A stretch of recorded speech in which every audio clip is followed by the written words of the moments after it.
Are you concerned about falling? In the next year, 1 in 4 seniors will experience a fall. Do not allow yourself to become a statistic. Tai Chi is proven to reduce your fall risk by 58%. Classes for all abilities are available throughout DuPage County. Tai Chi. Exercise for life. Exercise for you.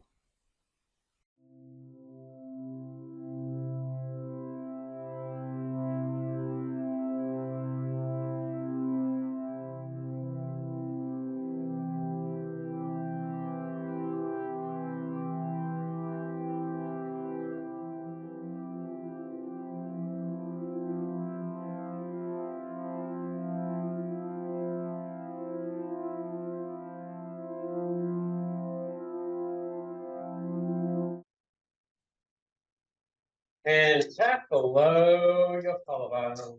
We did that. You did that. You've done this already? On our practice.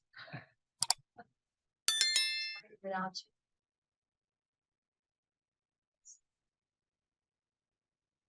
So you should always just, like if it gets to 11 o'clock, you should always just start without me. Might be shocked at what we're doing. We're talking about what we do, right? So you have a concept of a plan of what to do you? It was starting. Judy had some ideas here. He was the leader. And she's got a gray shirt on like you do, so. Close. Right, good. Well, she's the leader.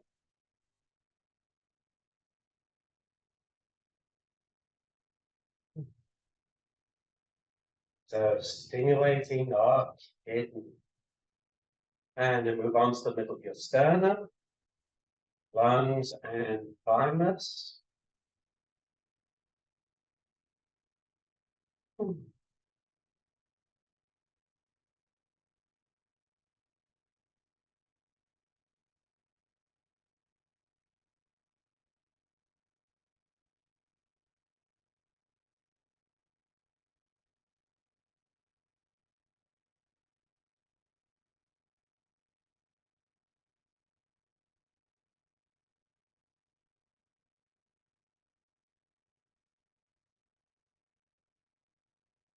And inside your ribs for your digestive system.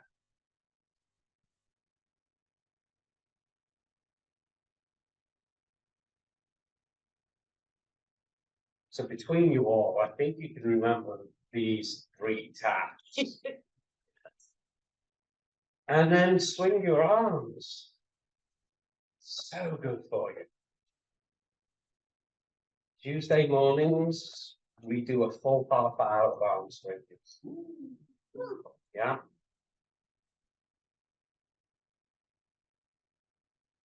And it's probably I really look forward to Tuesday mornings because it gives me half an hour to work on my breathing. And breathing is pretty important. So that half hour of just being there and just thinking about my breath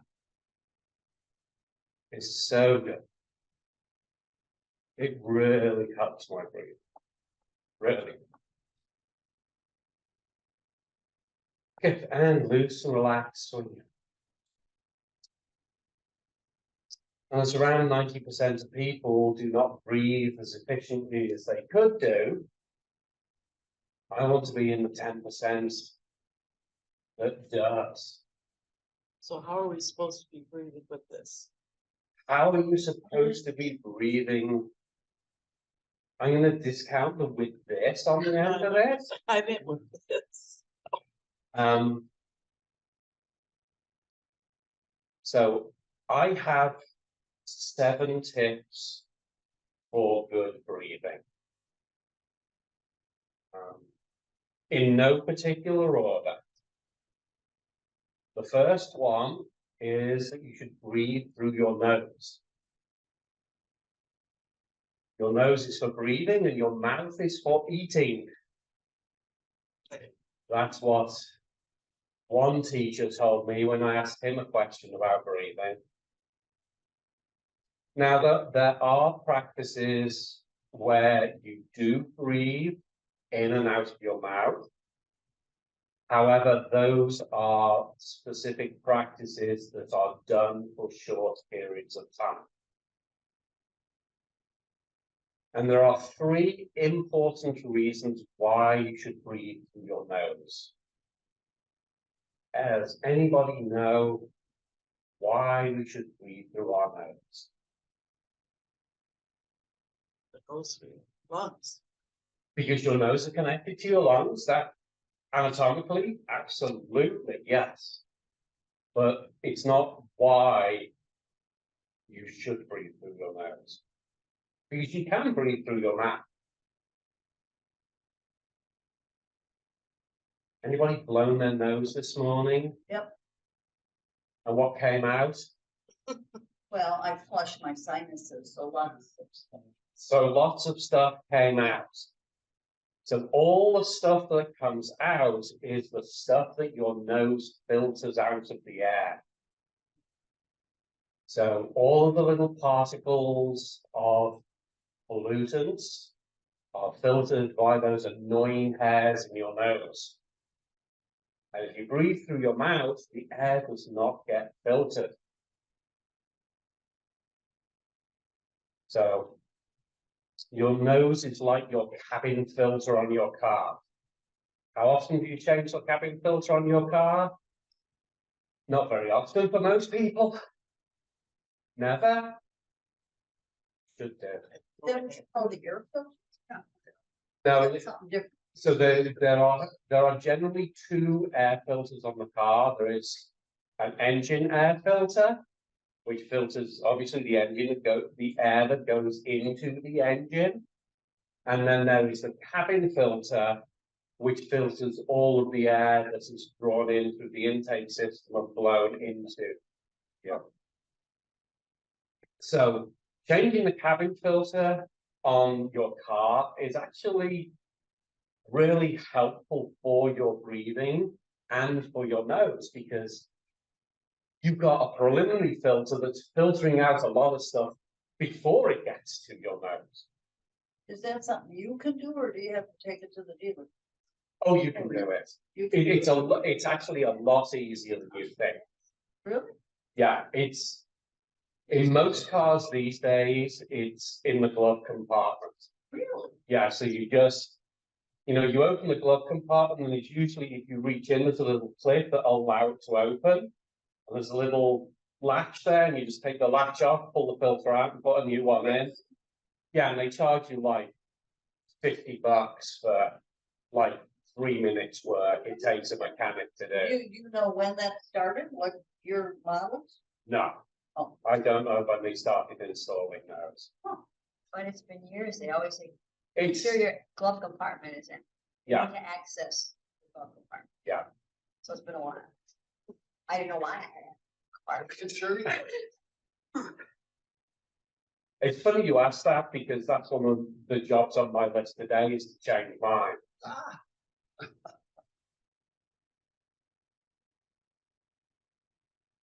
Because the last time I got an oil change, the air filters were on sale. I think it was like $22 for an air filter, both the cabin and the engine. And for them to install the engine was the same price. So it's like, yeah, you do it. But the cabin filter, I just bought it because their price changed. It was like $50. So they were charging like $38 for literally less than 5 minutes work. Yeah, it's really easy to do. Okay, so that's the first reason you should breathe through your nose, is that the air is filtered. The second reason is that the air is moistened. And moist air is better for oxygen and carbon dioxide and transfer in the lungs. So it makes it more efficient. The third reason is that your nose warms the air. And again, warm air is much easier to exchange gases in the lungs. Anybody have like difficulty breathing when you first go out on a really cold day? When that cold air hits your lungs and it's like, it's because of the air being so cold, it has a hard time, the lungs have a hard time with the exchange of gases.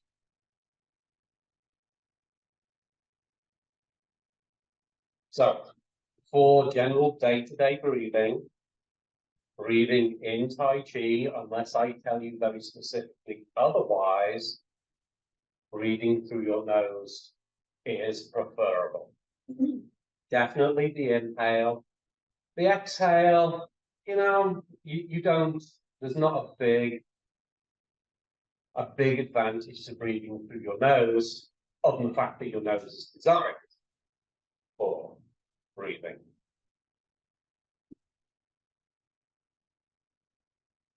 Tip number 2 is that the tip of your tongue should rest on the roof of your mouth. If you say the letter L, where your tongue ends up, is where your tongue should rest. And it actually should rest there quite naturally. So if you just like open your mouth, say something, and then close your mouth, and notice where does your tongue lie, you should notice that that's where it naturally lies. Okay? And so your tongue in that position, from the Tai Chi perspective, it joins energy channels, but it is also the most relaxed position that your tongue can be in. It's where it naturally should be.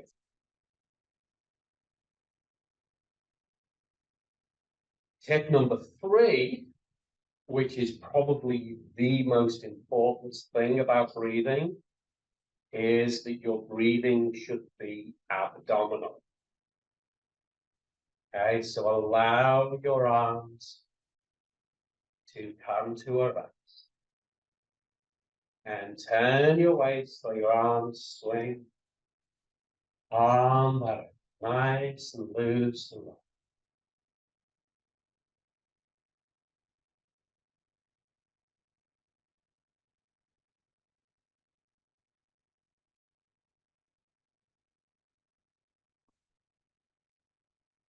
And tap the small of your back on the opposite side and just in front of your shoulder.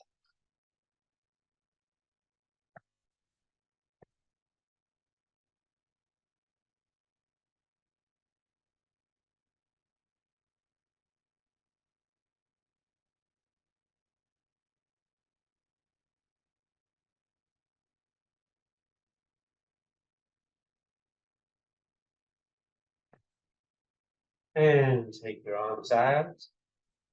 Bring your waist to it. Okay, so put one hand on the top of your rib cage and one hand on your navel. Okay. I want you to take a few breaths, and I want you to notice how your hands move. Which hand moves first? Which hand moves second? Do they both move at the same time? Do neither of them move? If that's the case, let me know, because that's a problem. How much do they move? And so just try and breathe without controlling it the way that you would just naturally breathe without thinking about it.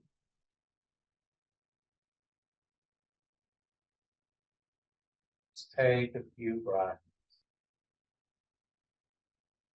Being the observer,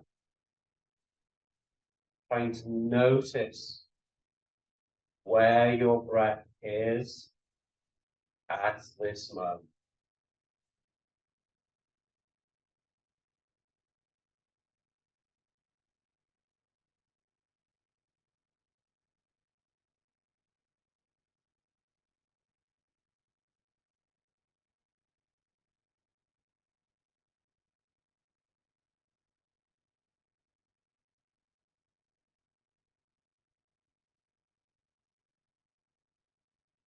Okay, so do we have an idea of what parts of our rib cage and our navel are moving? So if your top hand is moving first, that you get this sort of upward motion going on with your chest, you are a chest breather. And that means that you have something in common with about 90% of people in the West, is that you are not breathing as well as you should be. If the hand on your navel moves first, that means you are an abdominal breather and you're breathing the way that we should breathe. If you have a small child or a baby anywhere in your life, take an opportunity to watch how they breathe. You put a baby, lie it down, and you watch it breathe, it will inhale and its belly will expand. And it'll exhale and its belly will contract. Unfortunately, through bad habits, through laziness, most people become chest breathers.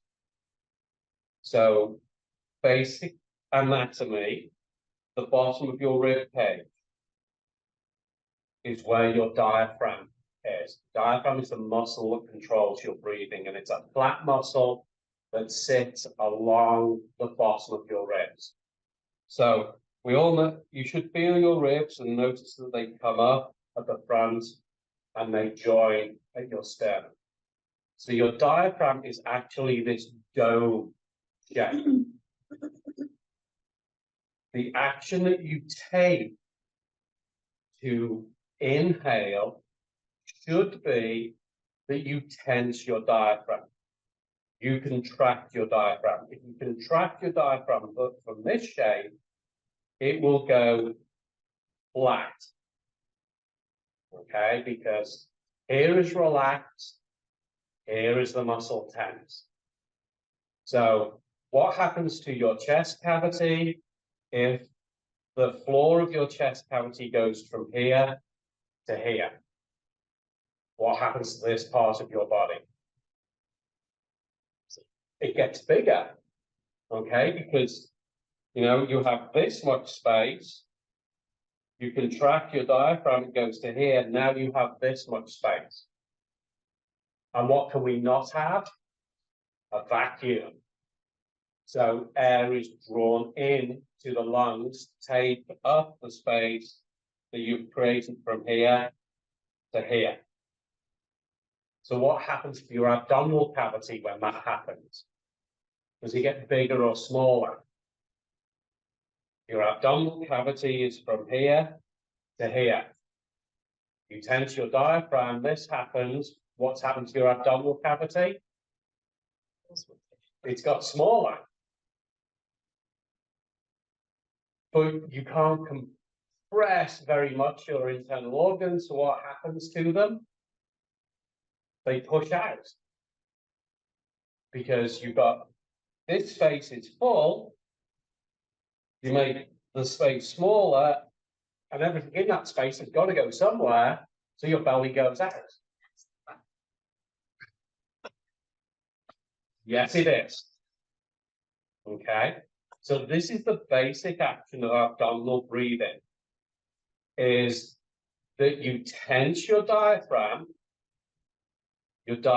goes from this dome to flat, your chest cavity becomes larger, your lungs expand to fill the space, and the air is drawn in to fill the space that your lungs create. Your abdominal cavity gets smaller, so your internal organs have to go somewhere, and they push out to the front.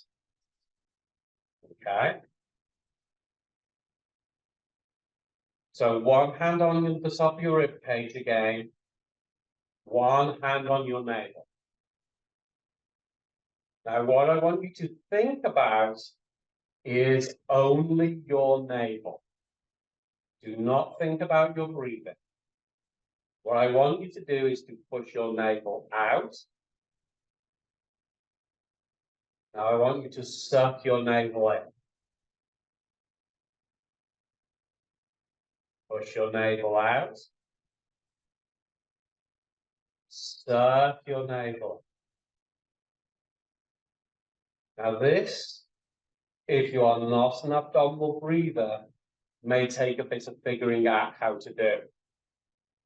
And what muscles do you need to contract in order to make this happen? But just think, okay, I'm going to push my navel out. And then suck your navel in.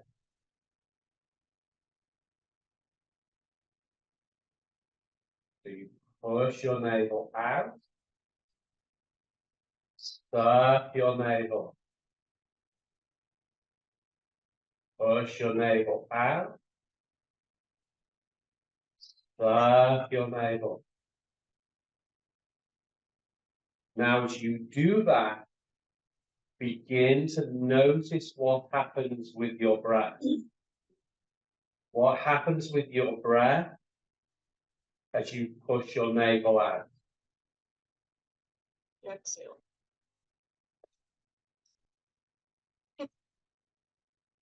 We need some work. As you push your navel out, you should create an inhale. As you suck your navel in, you should create an exhale. You've probably still got some movement going on here in the chest. Because it takes time to change something that you've been doing for a long time. Okay? So the chances are when you push your belly out, you're also, you're doing, see if I can do this. You're doing like the, over exaggerate, you're probably doing this, and then this, okay? And so you're still chest breathing, even though you're pushing your belly out. But the goal is that nothing happens here, it all happens down here. And it takes practice. But the more you practice, the better it gets. And breathing is the most important thing that you can do. Okay? So for those of you that have your belly expanding, creating your inhale, I want you to put your hand above your navel. Okay? Now I want you to try and push the area above your navel out.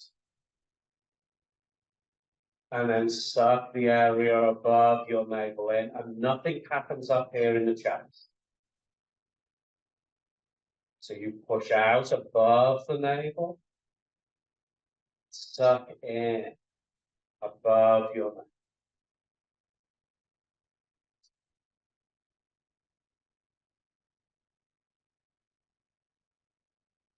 Can you make that happen?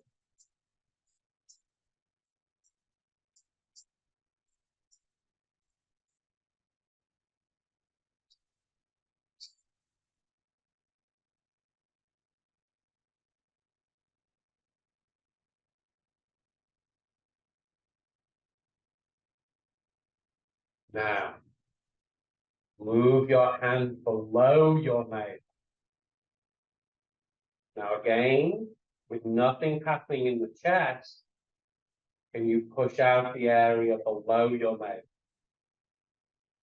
And can you suck the area below your navel in? So you're trying to push the air further down into your lungs to really try and push it deep down into the lowest part of your lung.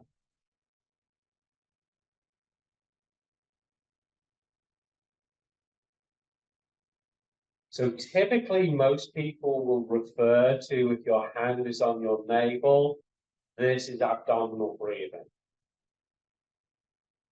For me, and the way a lot of Tai Chi and Qigong people think about this, above your navel is diaphragmatic breathing or abdominal breathing.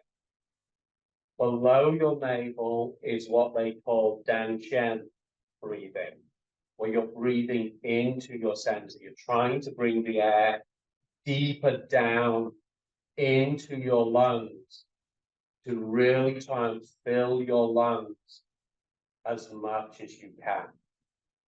It's also known as a healing breath because it can help your body to heal, and it can also help you to put other people into a space where they can heal. All right, so let's try this. Put the hands on the sides of your mouth. So now, can you keep your chest still? Can you keep your belly sort of still? And push the sides of your belly out. And suck the sides of your belly in. Okay, so generally the front of your belly will move out a bit. And then you concentrate on the sides and like, okay, I can push out to the front. Now can I push out to the side? Suck it. Can anybody do that?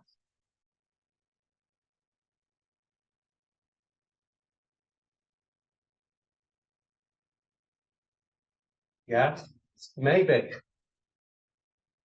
Who wants to see what it, or who wants to feel what it's like? The in Here, and out. here you go, Jude. So come up behind me.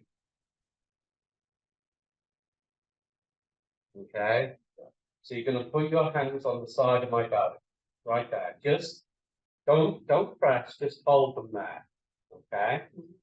So feel what my belly does. Yeah, so you can feel it expanding to the side.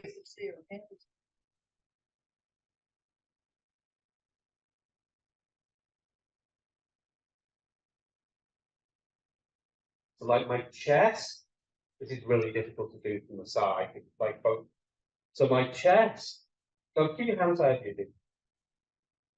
No, keep your hands to the side. So like my chest is staying still. So my belly's expanding a little bit. And then I'm pushing out to the sides. And then sucking in. But now that's an inhale. So this is an inhale. This is an exhale.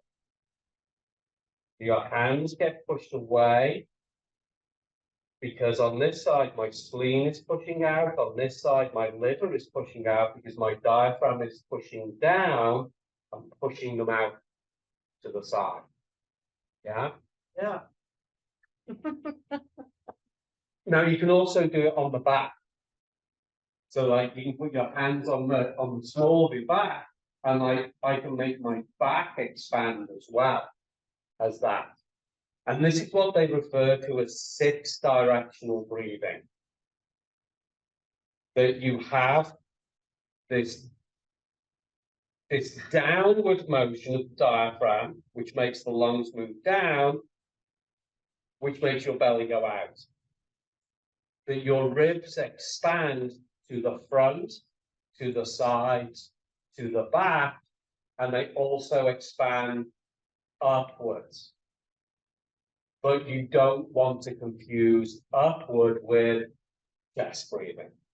And so that you get your lungs, you change the way that your lungs function from being a chest breather, this is pretty much one-dimensional. Like your lungs are expanding up and down, up and down. As they're triangular in shape, this is only getting a little bit of breath in there.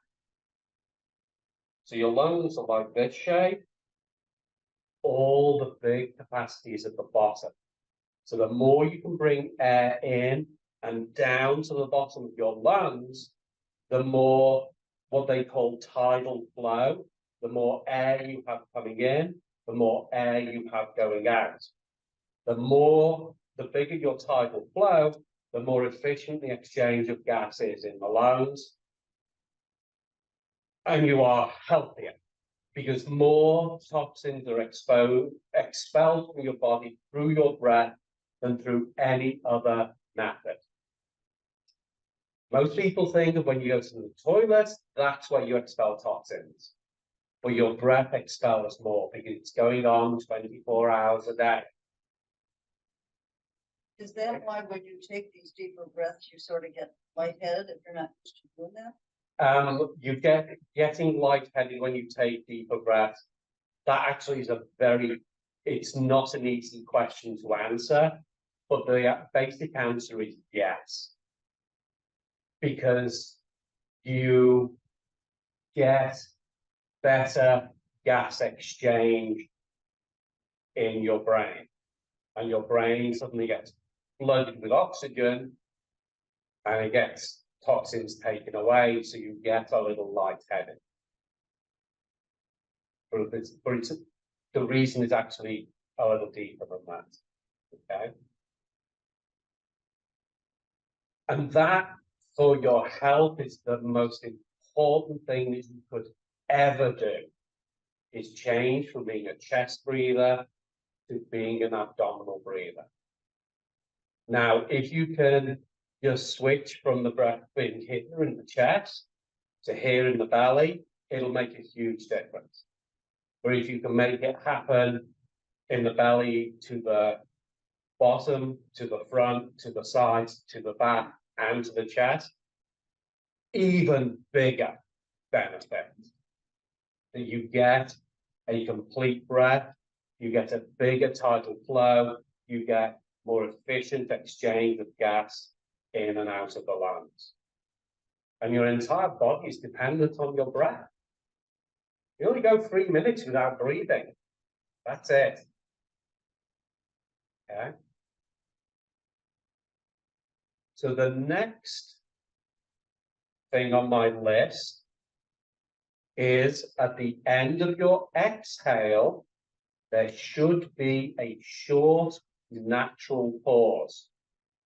That you should exhale, your breath pauses, you're not holding it, you're not stopping it, you're just not inhaling. And then you inhale.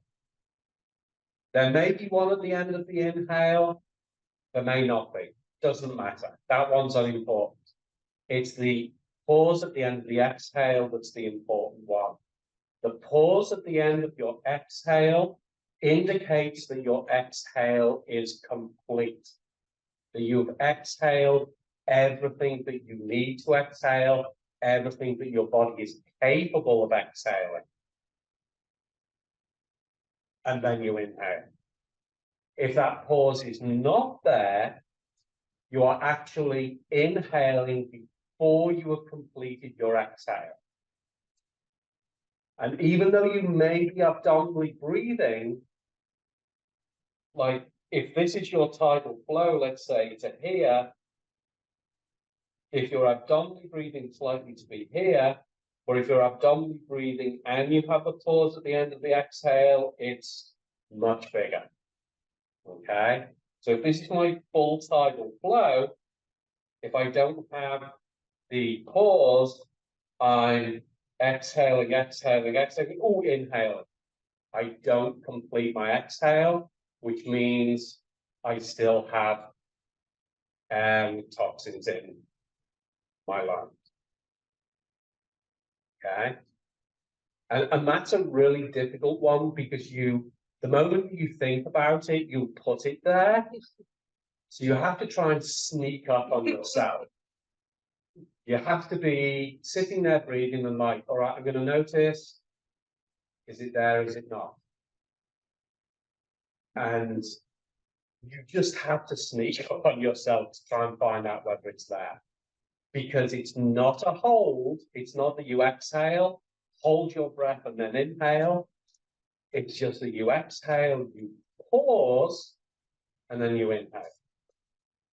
So which is the more important part of your breath, the inhale or the exhale? Yeah. They're both important, but one is more important than the other one. Yeah. The exhale is more important. If you had a glass of water that was half full and a glass of water that was full, and you wanted to put the full glass in the half full glass, how much could you put in? Half of it. But if you emptied the half glass, how much water could you put into it now? The whole thing. So if your exhale is complete, then you can take a complete inhale. You cannot do it the other way around. You cannot take a complete inhale and then naturally, because of that, take a complete exhale. So the exhale is the more important part, because you need to empty your lungs in order to be able to fill your lungs. Next one is that your breath should be as quiet as you can make it. So if you can hear yourself breathing, try and make it quieter. I can't tell you how to do that. You just like listen to your breathing and make it quieter. I don't know how I do that. Okay. The next one is that you try and slow your breathing down.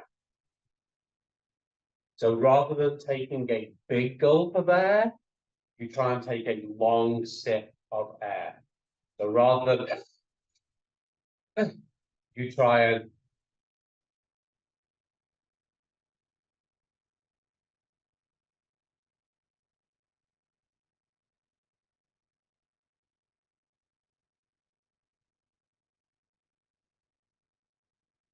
if you are breathing diaphragmatically, your breath will slow down because you have a bigger volume to fill, and you try and slow your breathing down. The ideal is 5 breaths a minute. If you can breathe at less than 5 a minute, you are triggering the parasympathetic nervous system, which releases all of the relaxation hormones in your brain. If you are above 5 breaths a minute, you are in the sympathetic nervous system, which is releasing all the stress hormones in your brain. Which is why when we do this class, I'm always trying to get you to slow your breathing down by the pace that I do the movements. Okay? So those are my 7 tips for good breathing. Number 1 was breathing through your nose. Number 2,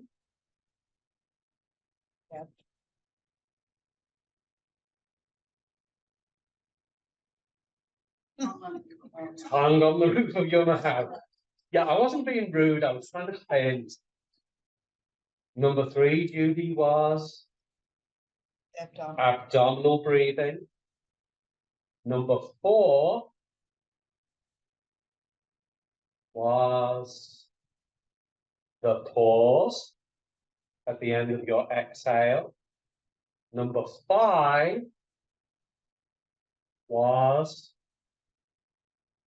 the best sound of all.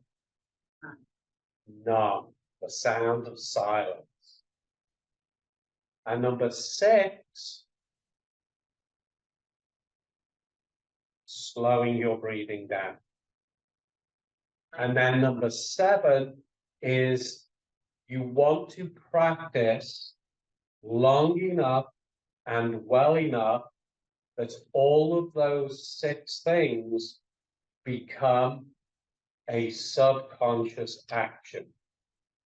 that they become so relaxed that you don't have to think about them and you don't have to put effort into making them happen.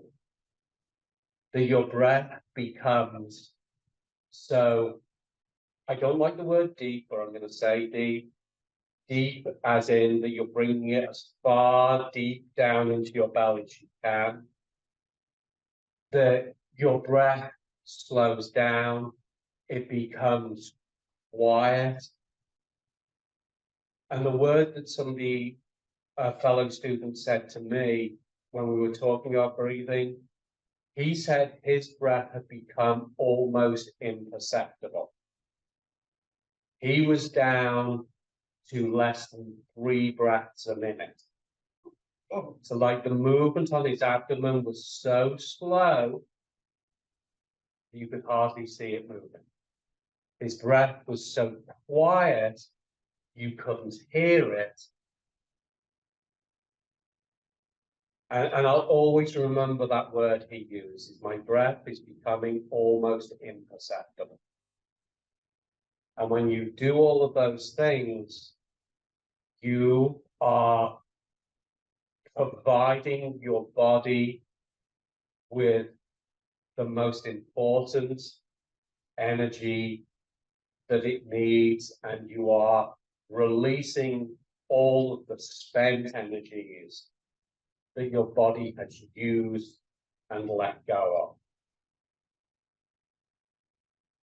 of. So if you practice this, will it also remain when you're sleeping? Yes. When you're sleeping, yes.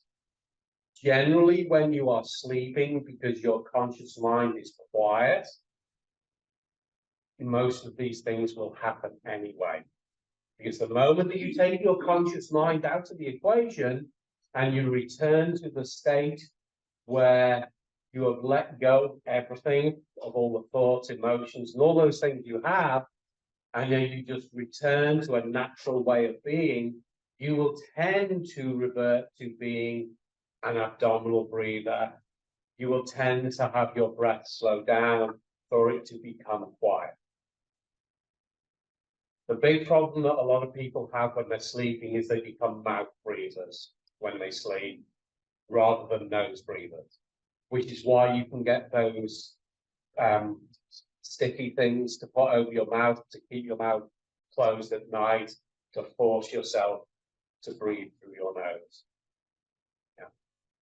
But the more you practice consciously, the more you will breathe that way when you are not practicing. And that's the goal, is to return to the natural state of breathing that we had when we were born, when we were young children, before we started to become anxious about things, before we started to acquire all of the things that we acquire as we grow up through childhood, adolescence, and an adult. And it really is far and away the most important thing you can ever do. It's